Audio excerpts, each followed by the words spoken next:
এই জন্য আমি বলেছি, আজকের ইউরোপ, আজকের আমেরিকা পৃথিবী শাসন করছে কেন?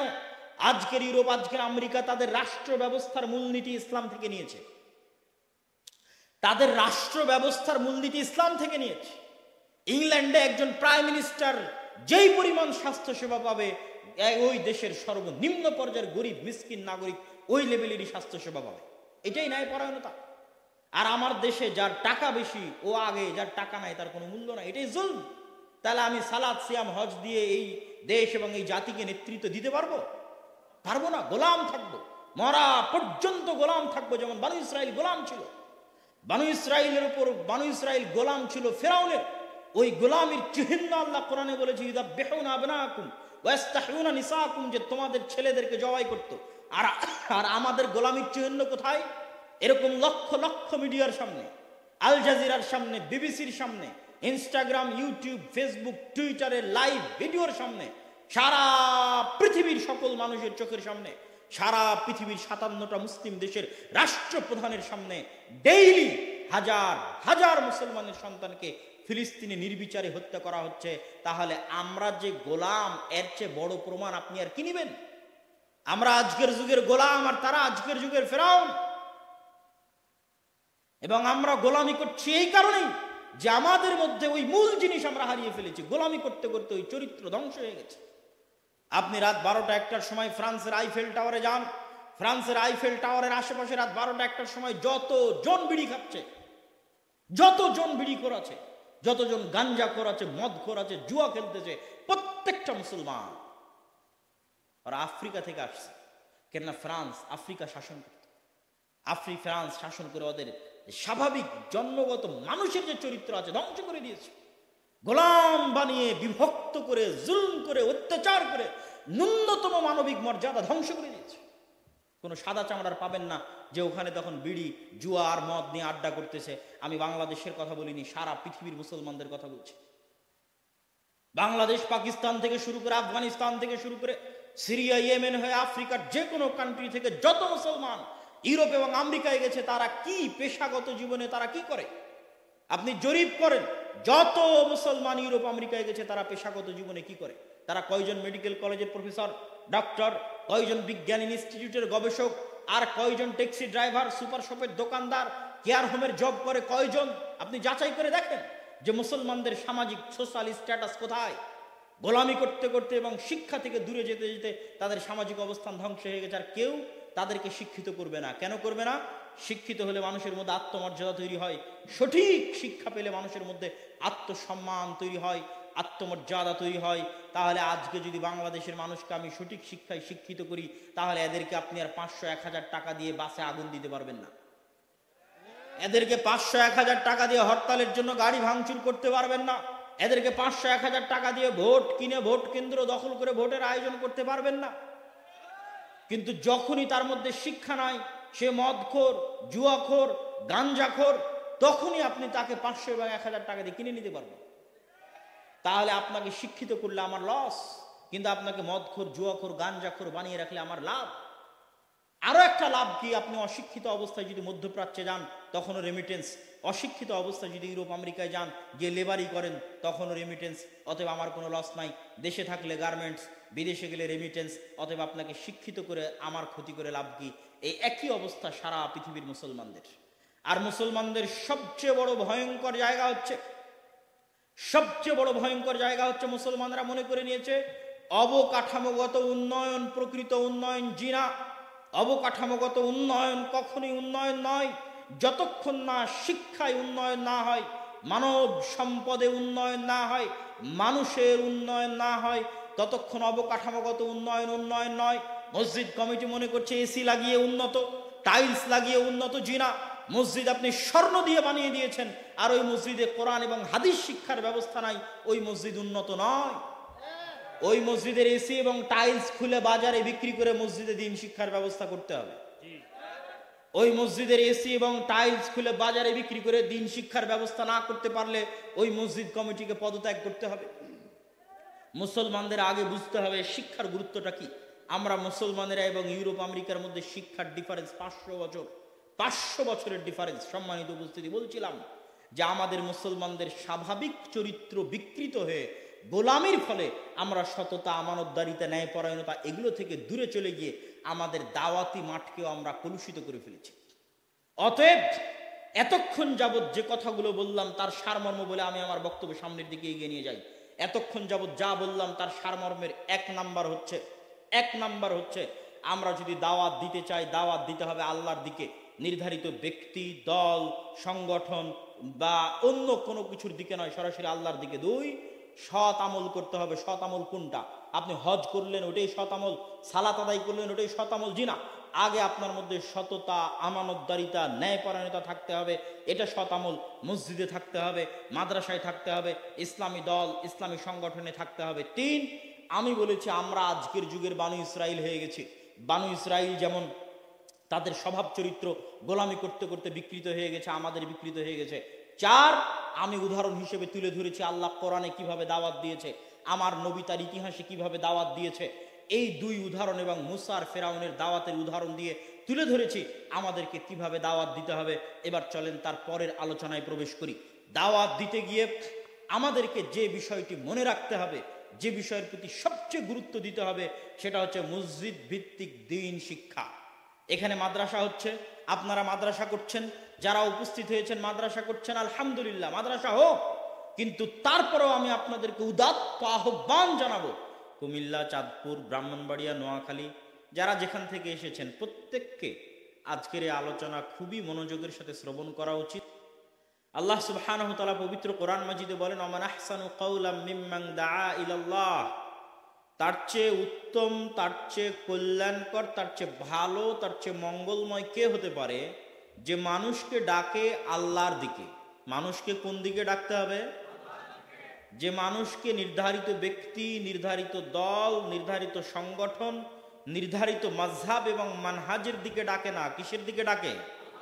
ইলাল্লাহ, আল্লাহর দিকে ডাকে। নিঃস্বার্থভাবে মানুষকে আল্লাহর সাথে সম্পৃক্ত করায়, আল্লাহর সাথে কানেক্টেড করায়, মানুষকে আল্লাহর ইবাদত, আল্লাহর তাওহীদ, আল্লাহর উলুহিয়ত, আল্লাহর রুবুবিয়তের দিকে আহ্বান করে, মানুষকে শিরক মুক্ত জীবন যাপন করে আল্লাহর তাওহীদের একচ্ছত্র আধিপত্যের দিকে মানুষকে আহ্বান করে। ওমান আহসানু, তার চেয়ে উত্তম আর কার কথা হতে পারে যে ডাকে ইলাল্লাহ, আল্লাহর দিকে।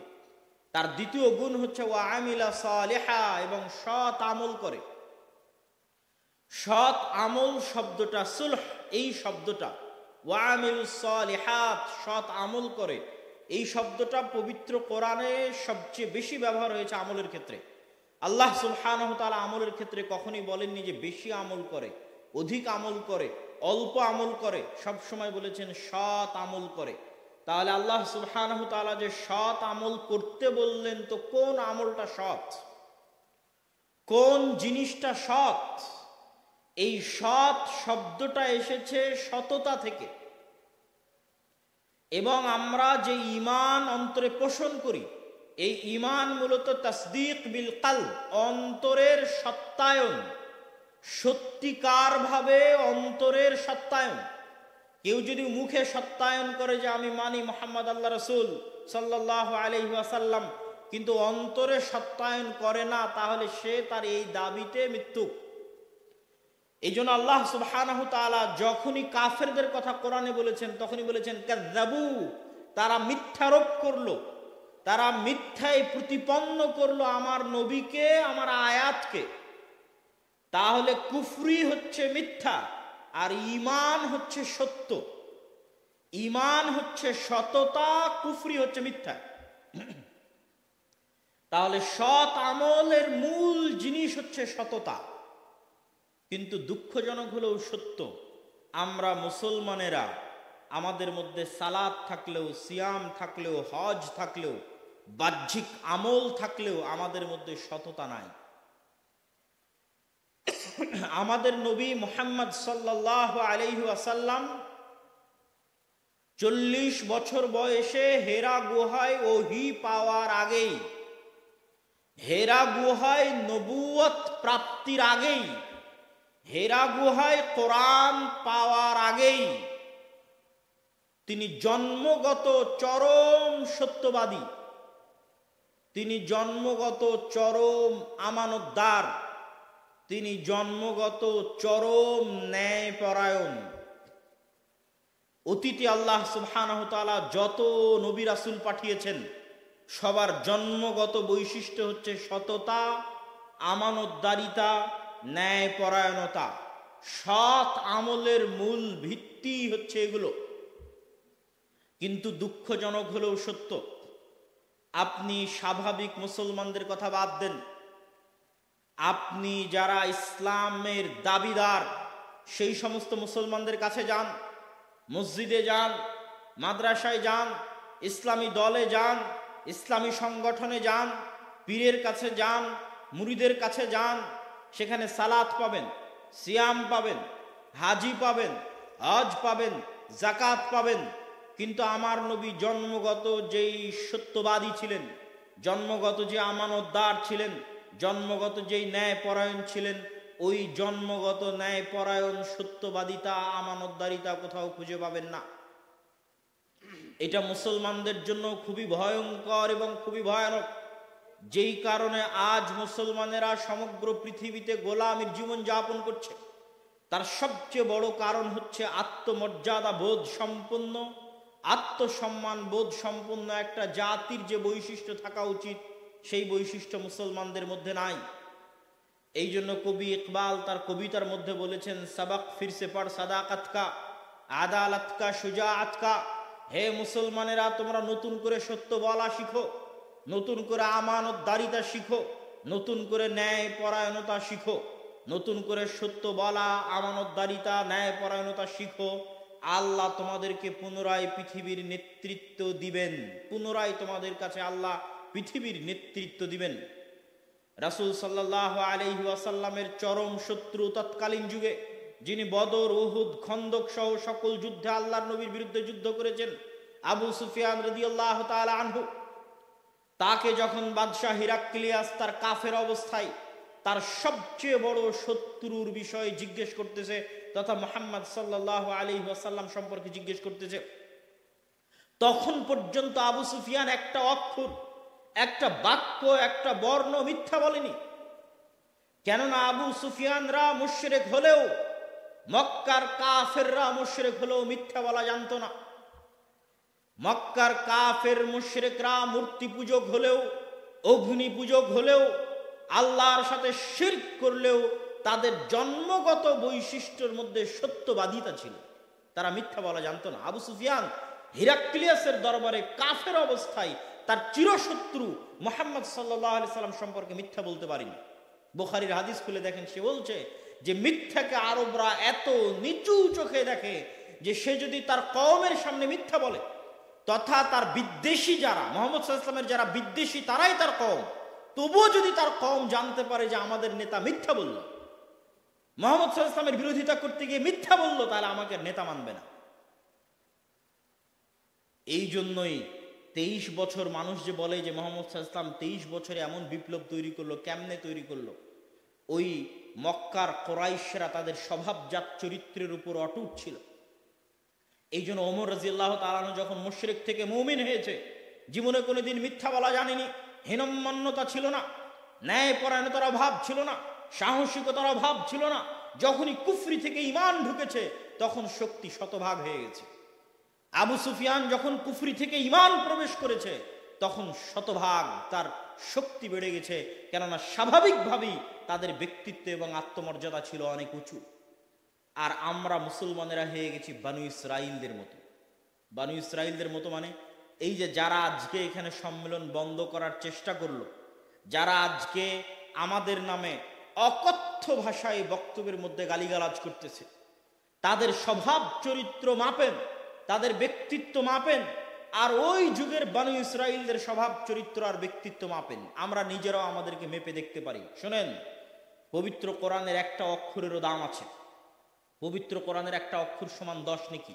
সেই পবিত্র কোরআন আল্লাহ পূর্ণ করে রেখেছে বানু ইসরাইলের কিসসা দিয়ে, বানু ইসরাইলের ঘটনা দিয়ে। সূরা বাকারায় আল্লাহ সুবহানাহু ওয়া তাআলা ইন ডিটেইলস বানু ইসরাইলের ঘটনা বলেছে। কেন? কোরআনের মতো এত দামি গ্রন্থের মধ্যে বানু ইসরাইলের মতো একটি জাতির ঘটনা এত বিস্তারিতভাবে কেন বলা লাগলো আল্লাহ সুবহানাহু ওয়া তাআলাকে? আদ, সামুদ, কওমে লূতের ঘটনা এত বিস্তারিত আল্লাহ বলেনি যত বিস্তারিত বানু ইসরাইলের ঘটনা বলেছে, যত বিস্তারিত মুসা এবং ফেরাউনের ঘটনা বলেছে। তার কারণ হচ্ছে একদিন মুসলমানেরা বানু ইসরাইল হয়ে যাবে, যেন মুসলমানেরা সূরা বাকারা পড়ে তৎকালীন বানু ইসরাইলদের স্বভাব দেখে শিখতে পারে যে আমরা আজ ওই যুগের বানু ইসরাইলদের মতো হয়ে গেছি। ওই যুগের বানু ইসরাইলদের দুই একটা স্বভাব আপনাদেরকে তুলে ধরি। চোখের সামনে বানু ইসরাইলরা দেখলো যে আল্লাহ ফেরাউনকে ডুবিয়ে দিলেন।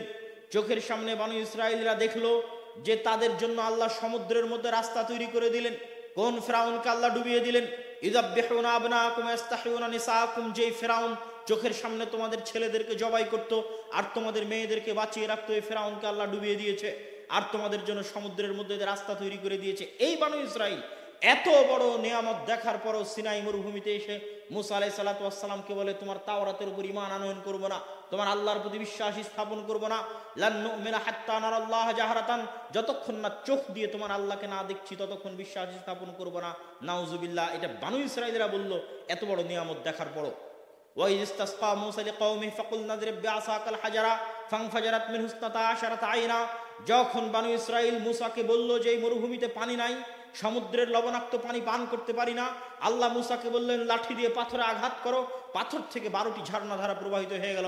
আসমান থেকে মান্না এবং সালওয়া খাবার পাঠিয়ে দিলেন। মান্না সালওয়া কি? পৃথিবীর শ্রেষ্ঠ দামি, যার 1 কেজি মাশরুমের দাম 5 লক্ষ টাকা, সেই দামি মাশরুম। আর এক প্রকার পাখি যা আল্লাহ আসমান থেকে পাঠাতেন, সেই পাখি আর ওই মাশরুম হচ্ছে মান্না সালওয়া। এই খাবারের ব্যবস্থা করলেন, পানির ব্যবস্থা করলেন। তারপরও বানু ইসরাইল কিছুদিন যাওয়ার পর মুসা আলাইহিস সালামকে বলছে লান নাসবিরা আলা তুআমিন ওয়াহিদ, মুসা এই এক খাবার প্রতিদিন ভালো লাগে না, আল্লাহকে বলো চাল ডাল রসুন আদা পেঁয়াজের ব্যবস্থা করে দিতে।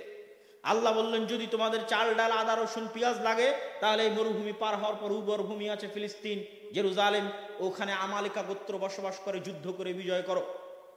বানু ইসরাইল উত্তরে কি বলল? ইযহাব আনতা ওয়া রাব্বুকা ফাকাতিলা, মুসা আপনি আর আপনার আল্লাহ গিয়ে যুদ্ধ করেন, যেই দিন যুদ্ধ বিজয় হবে সেই দিন আমাদের বলেন, সেই দিন আমরা আসবো, আমরা গিয়ে জীবন দিয়ে যুদ্ধ করতে পারবো না। এটা ছিল তাদের স্বভাব। অথচ আশ্চর্য হবেন, এরা সব নবীদের সন্তান। আল্লাহ নিজে কোরআনে তাদেরকে বলতেছেন তারা হচ্ছে ইয়াকুব আলাইহিস সালাতু ওয়াস সালামের সন্তান। সমুদ্রের মধ্যে যখন রাস্তা তৈরি হয়েছিল তখন 12টা রাস্তা তৈরি হয়েছিল। কেন? ইয়াকুব আলাইহিস সালামের 12 সন্তানের জন্য। ঝর্ণাতে যখন পানি তৈরি হয়েছিল তখন 12টা ঝর্ণা তৈরি হয়েছিল পাথরে। কেন? ইয়াকুব আলাইহিস সালামের 12 সন্তান এবং তাদের বংশধরের জন্য। তাহলে নবীর সন্তানেরা এরকম নিমক হারাম, এরকম আত্মমর্যাদাহীন, আত্মসম্মানহীন, এরকম খারাপ জঘন্য নিকৃষ্ট ব্যবহারের অধিকারী কেমনে হয়ে গেল? এইভাবেই হয়ে গেল যে ইউসুফ আলাইহিস সালাতু ওয়াস সালামের মৃত্যুর পরে তারা 300 বছর গোলামি করেছে ফেরাউনের 300 বছর গোলামিতে তাদের স্বাভাবিক চরিত্র নষ্ট হয়ে গেছে। তারা মুসা আলাইহিস সালাতু ওয়াস সালামের সাথে ছেলে খেলামো করছে, নিমক হারামি করছে। আর এই জন্যই আল্লাহ সুবহানাহু ওয়া তাআলা মুসা আলাইহিস সালাতু ওয়াস সালামকে ফেরাউনের বাড়িতে মানুষ করেছেন। কেননা ফেরাউনের বাড়িতে মানুষ না হলে মুসা আলাইহিস সালাতু ওয়াস সালাম স্বাভাবিক আত্মমর্যাদা আত্মসম্মান নিয়ে বড় হতে পারতেন না, গোলাম হিসেবে বড় হতেন। আর গোলামের আত্মমর্যাদা আত্মসম্মান থাকে না, গোলামের উঁচু ব্যক্তিত্ব থাকে না। যখন মুসা আলাইহিস সালাতু ওয়াস সালাম ফেরাউনের বাড়িতে রাজপ্রাসাদে স্বাধীনভাবে বড় হয়েছেন তখন তার স্বাভাবিক আত্মমর্যাদা আত্মসম্মান ব্যক্তিত্ব উন্নত চরিত্র বহাল থেকেছে। তখনই যখন রাজপ্রাসাদ থেকে বের হয়ে দেখেছেন যে একদল ফেরাউনের বাহিনী বানু ইসরাইলের লোকদের উপর অত্যাচার করতেছে, তখন তিনি সহ্য করতে না পেরে এক থাপ্পড় বসিয়ে দিয়েছেন। এই থাপ্পড় বসিয়ে দেওয়ার জাজবা গোলামের থাকে না। এই থাপ্পড় বসিয়ে দেওয়ার জাজবা গোলামের মধ্যে তৈরি হয় না। এই থাপ্পড় বসিয়ে দেওয়ার জাজবা মুসা আলাইহিস সালামের মধ্যে এসেছে স্বাধীনভাবে বড় হওয়ার জন্য, আত্মমর্যাদা আত্মসম্মান নিয়ে বড় হওয়ার জন্য। আর আজকে আমাদের আলেম ওলামা যারা আজকে এই প্রোগ্রামে বাধা দিল, হুজুর, মাওলানা, পীর, তাদের পরস্পরের চরিত্র দেখেন, কথাবার্তা দেখেন, মুখের ভাষা দেখেন, আচরণ দেখেন, আর কোরআনের এই বানু ইসরাইলের ইতিহাস এবং তাদের ঘটনা পড়ে দেখেন, উভয়ের মধ্যে কোনো পার্থক্য খুঁজে পাবেন না। বানু ইসরাইলেরা যেমন নিচু হীন মন মানসিকতা নিয়ে গোলামির কারণে তাদের মধ্যে নিচু হীন মন মানসিকতা তৈরি হয়েছে, আমাদের মুসলমানদের মধ্যেও দীর্ঘ 250 থেকে 300 বছর গোলামির কারণে। কাদের গোলামি? আমরা পাক ভারত বাংলাদেশ করেছে ব্রিটিশদের গোলামি, আফ্রিকারা করেছে স্পেন, ফ্রান্স, জার্মানি, ইতালির গোলামি। এখনো আফ্রিকান মুসলিম কান্ট্রিগুলো ফ্রান্সের গোলামি করতে করতে, কেননা ব্রিটিশদের রুলস ছিল ডিভাইড অ্যান্ড রুল। আমি যদি আপনাদের মধ্যে দুটো গ্রুপ করে দিয়ে মারামারি লাগিয়ে দিই, এই দুই গ্রুপে মারামারির কারণে আপনাদের স্বাভাবিক চরিত্র বিকৃত হয়ে যাবে। উনি সরকারি উঁচু পর্যায় থেকে এসেছে, এই জন্য আত্মমর্যাদা আত্মসম্মান নিয়ে প্রতিষ্ঠান ধরে রাখতে পারছে, তাদের শত বাধার মধ্যে সবর ধৈর্য ধারণ করতে পারছে। এটা হচ্ছে ব্যক্তিত্বের পরিচয়। আর যখনই মানুষের মধ্যে এই ব্যক্তিত্ব থাকবে না, এই উন্নত চরিত্র থাকবে না, তখন তারা মারামারি লেগে যাবে, গন্ডগোল কাটাকাটি তৈরি হবে। আর ওটাই হচ্ছে বানু ইসরাইলদের স্বভাব, তারা যেরকম করত। আর আমি যে আজকে দাবি করলাম আপনাদের সামনে যে আমরা মুসলমানেরা এই যুগের বানু ইসরাইল হয়ে গেছে, এটার দুটো দলিল আপনাদেরকে দিয়ে যাই, যেন আপনারা এরপরে যখন বানু ইসরাইলদের ইতিহাস পড়বেন আরেকটু মনোযোগ দিয়ে পড়েন। সূরা বাকারা যখন পড়বেন আরেকটু মনোযোগ দিয়ে পড়েন। কেন আল্লাহ সূরা বাকারায় বানু ইসরাইলদের ঘটনা এত বিস্তারিত বলছেন, তার দুটো দলিল। এক, রাসূল সাল্লাল্লাহু আলাইহি ওয়াসাল্লাম বলছেন আমার উম্মত বানু ইসরাইলের সাথে মিলে যাবে হাদওয়ান নাল, যেমন এক জুতার পাট আর এক জুতার পাটের সাথে মিলে যায়। ভাই, যখন যে দুই জুতার পাট আমরা পায়ে দিই, একটা আর একটার সাথে হুবহু মিল থাকে না পার্থক্য থাকে? হুবহু মিল থাকে। তো আল্লাহর নবী বলছে আমার উম্মত হুবহু মিলে যাবে কাদের সাথে? বানু ইসরাইলদের সাথে। বানু ইসরাইলেরা যদি 70 দলে বিভক্ত হয়ে থাকে, তাহলে আমার উম্মত 72 বা তার চেয়ে বেশি দলে বিভক্ত হবে, 73 দল এবং তার চেয়ে বেশি দলে বিভক্ত হবে। বানু ইসরাইলেরা 70 দলে বিভক্ত হয়েছিল।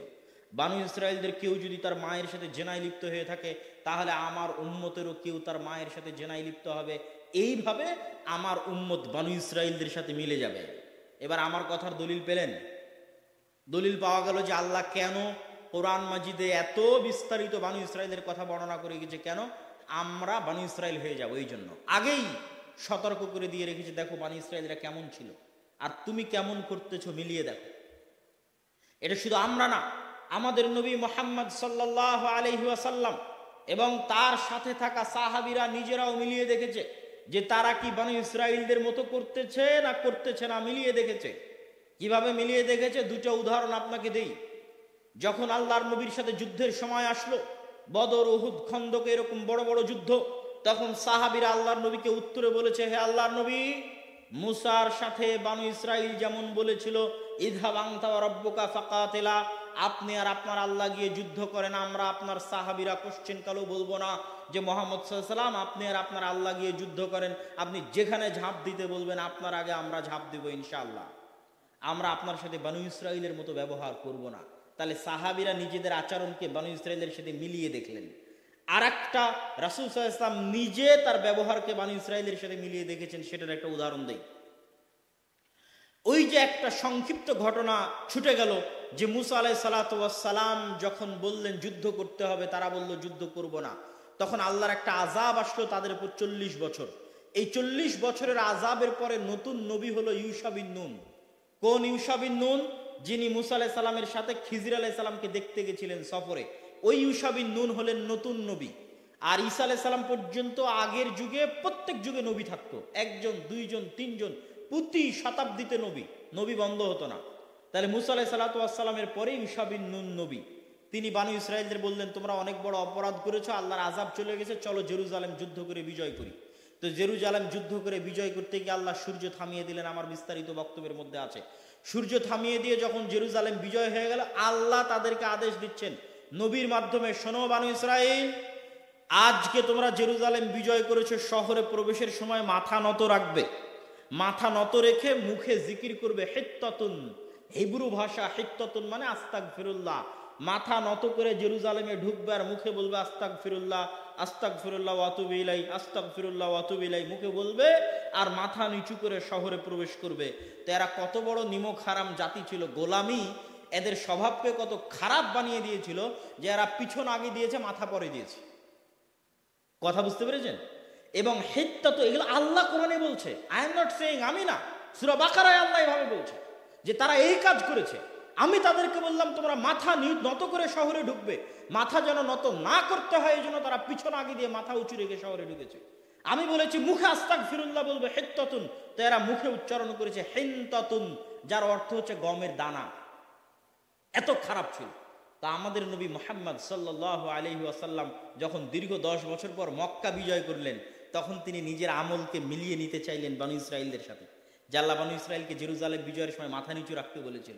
তো আল্লাহর নবী মক্কায় যখন ঢুকবেন, তখন মক্কার ওই প্রান্ত দিয়ে ঢুকছেন যেই প্রান্ত দিয়ে ঢুকলে মানে আপনার চাঁদপুরে ঢুকবো, তো চাঁদপুরের উঁচু সাইড কোন দিকে, তা আমি চাঁদপুরের উঁচু সাইড থেকে ঢুকতেছি যেন অটোমেটিক আমার যানবাহন নিচু থাকে, আমার যানবাহনের মাথা নিচু, আমি নিজে হেলা হেলা অবস্থায় আছি সামনের দিকে।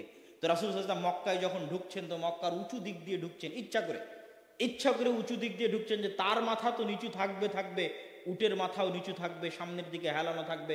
সাহাবীরা, হাদিস বর্ণনাকারী বলছে, আল্লাহর নবীর মাথা নিচু হতে হতে সামনের যে রাহাল থাকে, যেটার উপর মানুষ বসে, হাওদাজ থাকে, ওই হাওদাজের যে কাঠের যে শক্ত জিনিস আছে সেটার সাথে গিয়ে আল্লাহর নবীর মাথা ঠেকে গেছে। আর তিনি মুখে আল্লাহর তাসবিহ এবং জিকির আজকার পাঠ করতেছেন। বলেন আল্লাহু আকবার। তাহলে রাসূল সাল্লাল্লাহু আলাইহি ওয়াসাল্লাম নিজের আমলকে মিলিয়ে নিচ্ছেন বনু ইসরাইলের সাথে, যে ওরা কি করেছে আর আমাকে কি করতে হবে। আর তিনি এটাও বলে গেছে, আমাদের স্বভাব চরিত্র কাদের মতো হয়ে যাবে? বনু ইসরাইলদের মতো হয়ে। আর আমি আপনাকে বলে গেলাম, বনু ইসরাইলের স্বভাব চরিত্র বিকৃত হয়েছে ফেরাউনের গোলামির কারণে। এই জন্য আল্লাহ মুসা আলাইহিস সালামকে গোলাম বানিয়ে বড় করেনি, ফেরাউনের বাড়িতে তাকে স্বাধীনভাবে বড় করেছে, যেন মুসা আলাইহিস সালামের মধ্যে গোলামির যে খারাপ চরিত্রগুলো থাকে এগুলো যেন না থাকে, আত্মমর্যাদা থাকে, আত্মসম্মান থাকে, ব্যক্তিত্ব থাকে, উন্নত চরিত্র থাকে। আর আমাদের গোলামির কারণে চরিত্র নষ্ট হয়ে গেছে কাদের? আমরা গোলামি করেছি ব্রিটিশদের, স্পেনের, ফ্রান্সের, ইউরোপের গত 250-300 বছর। এই জন্য আমাদের চরিত্র নষ্ট হয়ে গেছে। আমাদের নবী মুহাম্মদ সাল্লাল্লাহু আলাইহি ওয়াসাল্লামের আরেকটি বৈশিষ্ট্য, আমি বলেছি আমরা দাওয়াত কেমনে দিব, এই পয়েন্টে ঘুরে ফিরে আসতেছি। আমাদের নবী মুহাম্মদ সাল্লাল্লাহু আলাইহি ওয়াসাল্লামের আরেকটি বৈশিষ্ট্য, যেটা তিনি জন্মগত নবী হওয়ার আগে, বুখারীর শুরুতে খুলে দেখেন, যে যখন তিনি হেরা গুহা থেকে ফিরে আসতেন, খাদিজাকে বললেন, জাম্মিলুনি জাম্মিলুনি জাম্মিলুনি, চাদর দাও, আখাফু আলা নাফসি, আমি নিহত হওয়ার ভয় করছি, মারা যেতে পারি।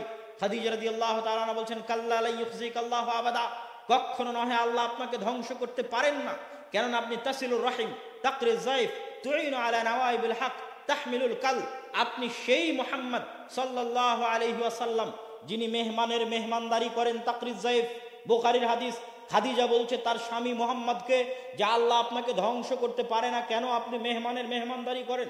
তাসিলুর রাহিম, আত্মীয়তার সম্পর্ক রক্ষা করেন। তাহমিলুল কাল, যে ঋণের বোঝা যার ভারী হয়ে গেছে তার বোঝা বহন করেন। তুইনু আলা নওয়াইবিল হক, বিপদগ্রস্ত অবস্থায় মানুষ যদি আপনার আশ্রয় চায়, তাহলে আপনি বিপদগ্রস্ত মানুষকে আশ্রয় প্রদান করেন।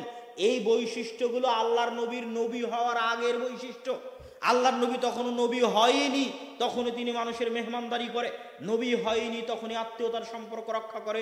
নবী হয়নি তখনই বিপদগ্রস্ত মানুষকে সহযোগিতা করে। নবী হয়নি তখন বিপদগ্রস্ত বোঝাওয়ালা, ঋণের বোঝাওয়ালা মানুষের বোঝা বহন করে। এরকম উন্নত, মহৎ, নেতৃস্থানীয়, ব্যক্তিত্ব সম্পন্ন চরিত্রের অধিকারী ছিলেন মুহাম্মদ সাল্লাল্লাহু আলাইহি ওয়াসাল্লাম। কেন 23 বছরে বিপ্লব সাধন করেছে পৃথিবীতে, আর আমরা লক্ষ লক্ষ ক্যামেরা নিয়ে বক্তব্য দিয়ে বিপ্লব সাধন করতে পারি না কেন? ওই মাত্র 23 বছর এবং তারপরে খোলাফায়ে রাশিদিনের 40 বছরে যত মানুষ মুসলমান হয়েছে, গত 50 বছরে হাজারো বক্তব্য দিয়ে তার শিখি মানুষ মুসলমান করতে পারেনি কেন? ওই সময় রাসূল সাল্লাল্লাহু আলাইহি ওয়াসাল্লাম এবং তার সাহাবীদের যে উন্নত চরিত্র ছিল, আমাদের গোলামি করতে করতে ওই চরিত্র ধ্বংস হয়ে গেছে। মসজিদ মাদ্রাসায় সালাত আছে, সিয়াম আছে, হজ আছে, যাকাত আছে, ওই সত্যবাদিতা নাই, ওই আমানতদারিতা নাই, ওই ন্যায়পরায়ণতা নাই, ওই সাহসিকতা নাই, ওই উঁচু ব্যক্তিত্ব সম্পন্ন ব্যবহার নাই, যেটা আমার নবীর জন্মগত ছিল, সেটা নাই, আমাদের মধ্যে নাই। এই জন্য আমাদের দাওয়াতে বিপ্লব তৈরি হচ্ছে না। শুধু বক্তব্য দিয়ে বিচ্ছিন্নভাবে দুইটা মানুষকে হেদায়েত করা সম্ভব, কিন্তু মুহাম্মদ সাল্লাল্লাহু আলাইহি সাল্লাম যেই বিপ্লব তৈরি করেছিলেন, বিপ্লব মানে একজন ব্যক্তি একটা গ্রামে ঢুকবে তো গোটা গ্রাম মুসলমান হয়ে যাবে, একজন সাহাবী একটা শহরে ঢুকবে তো গোটা শহর মুসলমান হয়ে যাবে। এর জ্বলন্ত নিদর্শন আমাদের মাঝে আছে। বাংলাদেশের কথা বাদ দেন, বাংলাদেশে তাও তো যুদ্ধ হয়েছে, ইখতিয়ারউদ্দিন মোহাম্মদ বিন বখতিয়ার খিলজি এসেছিল, যুদ্ধ হয়েছে। মালয়েশিয়ার, ইন্দোনেশিয়ার ইতিহাসের মধ্যে কেউ বলতে পারবে না যে কোনোদিন, কোনো কালে, কোনো মুজাহিদ যুদ্ধ করার জন্য মালয়েশিয়া, ইন্দোনেশিয়াতে গেছিল। এই হিস্ট্রির পাতায় নাই, নাই হিস্ট্রির পাতায় যে কোনো কালে কোনো মুজাহিদ মালয়েশিয়া, ইন্দোনেশিয়াতে গেছিল, যায়নি, কেউ যায়নি। মানুষ গেছে, মানুষের ব্যবহার দেখে মানুষ মুসলমান হয়ে গেছে, উন্নত চরিত্র আচরণ দেখে মানুষ মুসলমান হয়ে গেছে, গ্রামকে গ্রাম, শহরকে শহর, দেশকে দেশ মুসলমান হয়ে গেছে। আমাদের সবই আছে, কিন্তু ওই উন্নত চরিত্র আমরা হারিয়ে ফেলেছি। দেখেন, দাওয়াতি ময়দানে আল্লাহ সুবহানাহু ওয়া তাআলার কাছ থেকে আমাদের শিখতে হবে যে আল্লাহ কিভাবে দাওয়াত দেন। স্বয়ং আল্লাহ সুবহানাহু ওয়া তাআলা কোরআন মাজিদের মধ্যে ইহুদিদেরকে অভিশপ্ত বলেছেন, উলাইকা লাআনাহুমুল্লাহ, আল্লাহ তাদের উপর অভিশাপ বর্ষণ করেছে। কার কার জিহ্বা দিয়ে?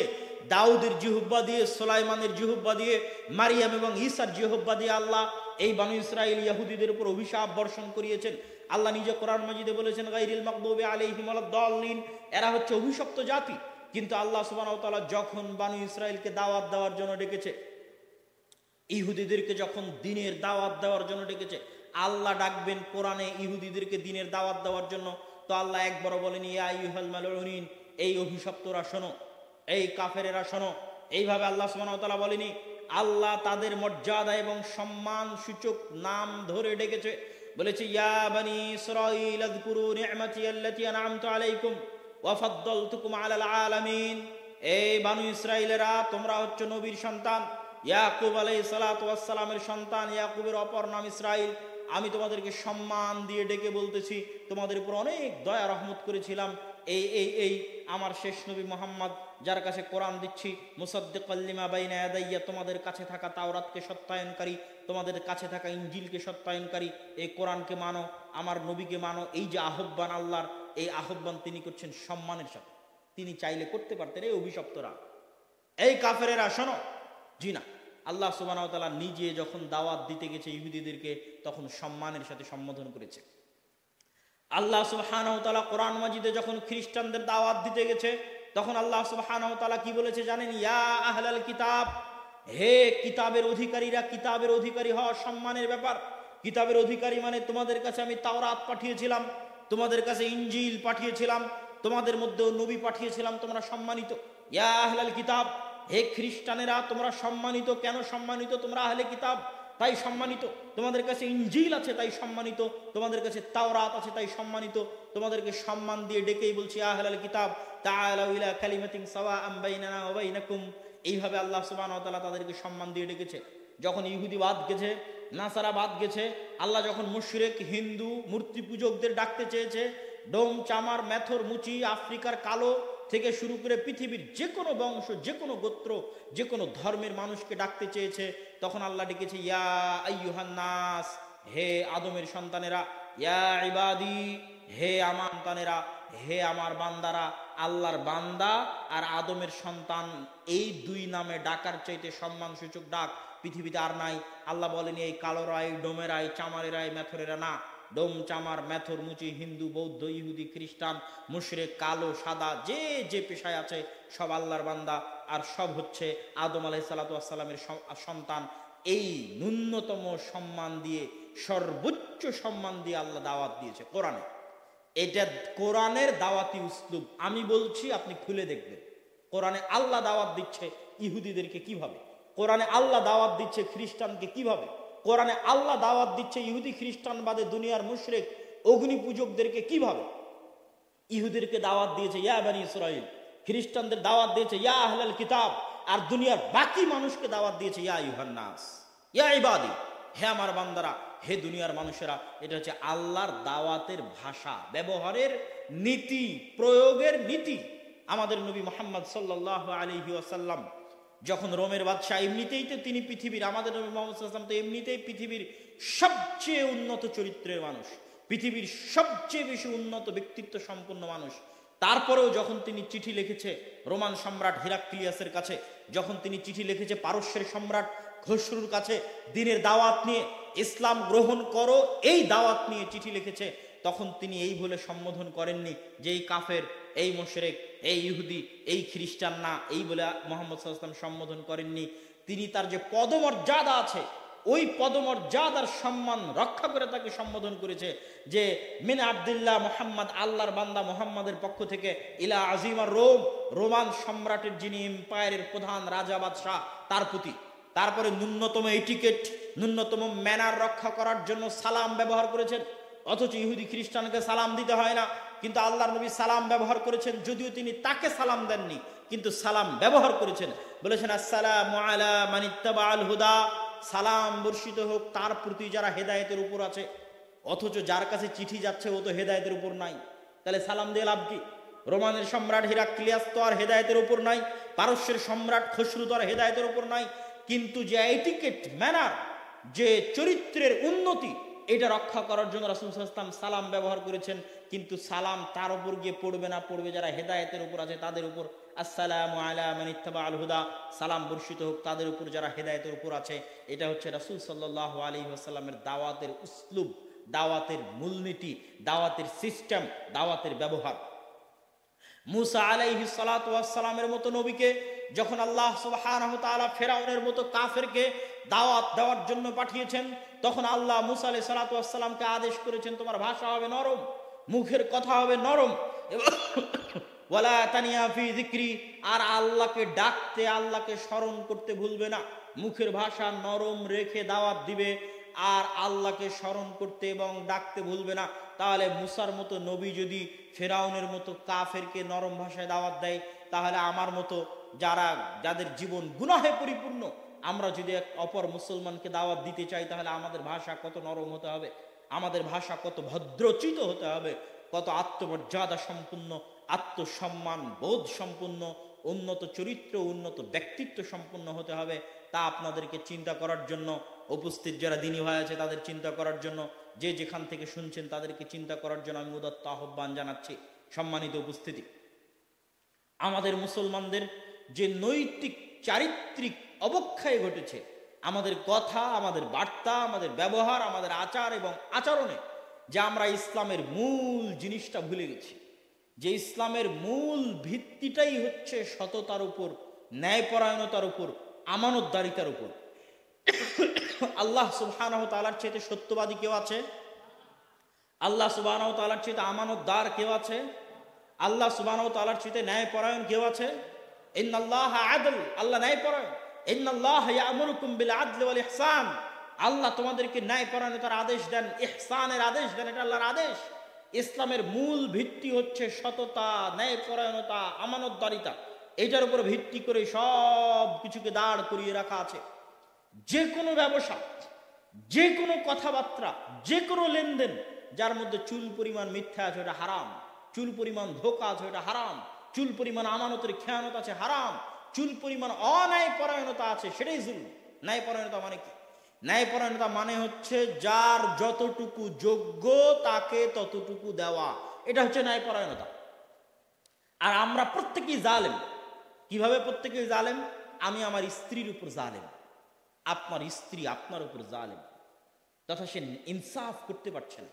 আপনি আপনার সন্তান সন্ততির উপর জালেম, আপনি আপনার অধীনস্থ কর্মচারীদের উপর জালেম, আপনি আপনার ভাইয়ের প্রতি জালেম, মানে আপন ভাইয়ের প্রতি জালেম, আপনি আপনার বাপ মায়ের প্রতি জালেম, আপনার বাপ মা আপনার প্রতি জালেম, আপনি আপনার পাড়া প্রতিবেশীর প্রতি জালেম, আপনার পাড়া প্রতিবেশী আপনার প্রতি জালেম, আপনি আপনার ছাত্রের প্রতি জালেম, আপনি আপনার সহকর্মী সহপাঠী তাদের প্রতি জালেম, মসজিদ কমিটির সভাপতি মসজিদের ইমাম মুয়াজ্জিনের উপর জালেম, সংগঠনের নেতা তার অধীনস্থ কর্মীর উপর জালেম। কেননা কোথাও আদল নাই, যে যার মতো পারছে চামচামি করে উপরে উঠে যাচ্ছে, যোগ্যতার ভিত্তিতে কাউকে তার ন্যায্য অধিকার দেওয়া হচ্ছে না, এটাই জুলম।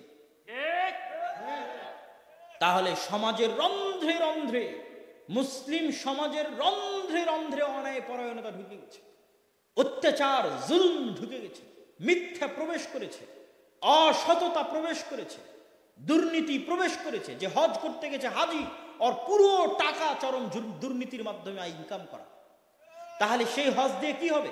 সে তো ইসলাম বুঝতে পারেনি, সে মনে করেছে সালাত সিয়াম হজ যাকাত ইসলাম। জি না, ইসলামের মূল ভিত্তি হচ্ছে সততা, ন্যায়পরায়ণতা, আমানতদারিতা। আমার আল্লাহ সত্যবাদী, আমার আল্লাহ আমানতদার, আমার আল্লাহ ন্যায়পরায়ণ, আমার নবী মুহাম্মদ সাল্লাল্লাহু আলাইহি ওয়াসাল্লাম সত্যবাদী, চরম আমানতদার, চরম ন্যায়পরায়ণ। আর তার উম্মত হয়ে আপনি আমানতের খেয়ানত করে, মিথ্যা কথা বলে, দুর্নীতি করে মনে করবেন সালাত আদায় করে, সিয়াম করে, হজ করে জান্নাতে যাবেন, অসম্ভব, হতে পারে না। কেন? আমরা ইসলামকে মূল থেকে বুঝতে পারিনি। আমরা ইসলামের বাহ্যিক আমলকে মনে করি সেগুলো ইসলাম। জি না, এগুলো হচ্ছে আল্লাহর সাথে সম্পৃক্ত হক। এগুলোর যদি 19-20 হয় আল্লাহ ক্ষমা করে দিতে পারে। মানুষ যদি সিয়াম না রাখে আর যদি তওবা করে আল্লাহ ক্ষমা করে দিতে পারে। মানুষ যদি সালাত আদায় না করে আল্লাহর কাছে তওবা করে আল্লাহ ক্ষমা করে দিতে পারে। মানুষ যদি হজ না করে তওবা করে আল্লাহ ক্ষমা করে দিতে পারে। কিন্তু মানুষ যদি তার অপর ভাইকে মিথ্যা বলে ধোঁকা দেয়, মানুষ যদি তার অপর ভাইয়ের উপর অন্যায় করে, জুলম করে, মানুষ যদি আমানতের খেয়ানত করে, তাহলে জাতির কাছে ক্ষমা না চাওয়া পর্যন্ত আল্লাহ ক্ষমা করবেন না। তাহলে কোনটা বেশি কঠিন? আপনি ইসলামকে কোন দৃষ্টিকোণ থেকে দেখলেন? গতবার ইসলাম, কিন্তু আজকে যখন আসলাম তখন মাশাআল্লাহ আপনাদের হাতের ডান পাশে কিন্তু বিশাল বিল্ডিং অল্প সময়ের মধ্যে দাঁড়িয়ে গেছে, সবাই বলে আলহামদুলিল্লাহ। এবং এর আগেও যেবার এসেছিলাম সেবারও আপনাদের শ্রদ্ধেয় উস্তাদ শেখ আব্দুর রাজ্জাক বিন ইউসুফ উস্তাদজিকে এখানে বক্তব্য দিতে দেওয়া হয়নি। তবে সেবার হয়তো উনি রওনাই দেননি, কিন্তু এবার উনি অর্ধেক রাস্তা থেকে ফেরত গেছেন।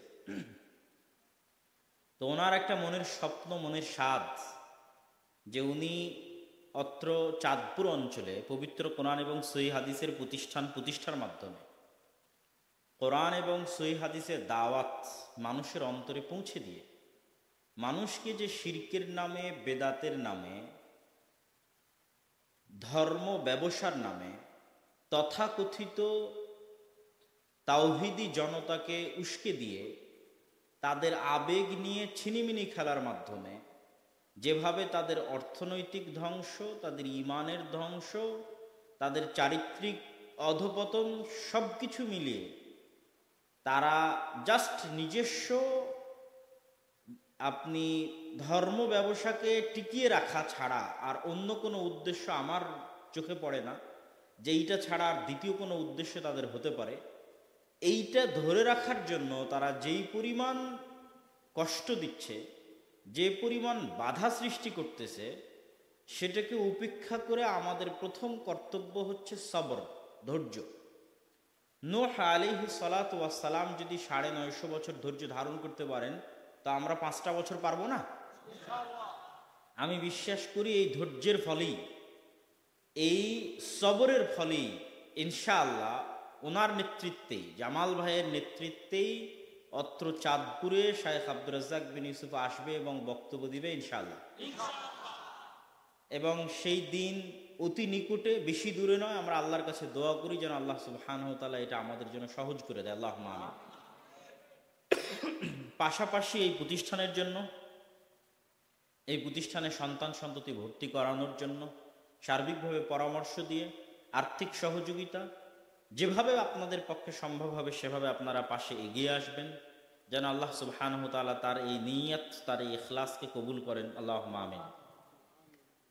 পর কথা এই যে আজকে আপনাদের সামনে সংক্ষিপ্ত আমার বক্তব্যের বিষয়বস্তু, আমরা যে প্রতিকূল ও বৈরী পরিবেশে দাওয়াতি কাজ করতেছি, এই প্রতিকূল ও বৈরী পরিবেশে দাওয়াতি কাজ করার জন্য আমাদের করণীয় কি, আমাদের দায়িত্ব ও কর্তব্য কি, যেটা আমি আজকে এই বিষয়ের উপর আলোচনা করেছি আপনাদের ব্রাহ্মণবাড়িয়াতেও মাগরিবের পর, সেই একই বিষয় আজকে আপনাদের এখানে আলোচনা করার ইচ্ছা পোষণ করেছি। ওয়া মা তৌফিকি ইল্লা বিল্লাহিল আলিয়্যিল আযীম।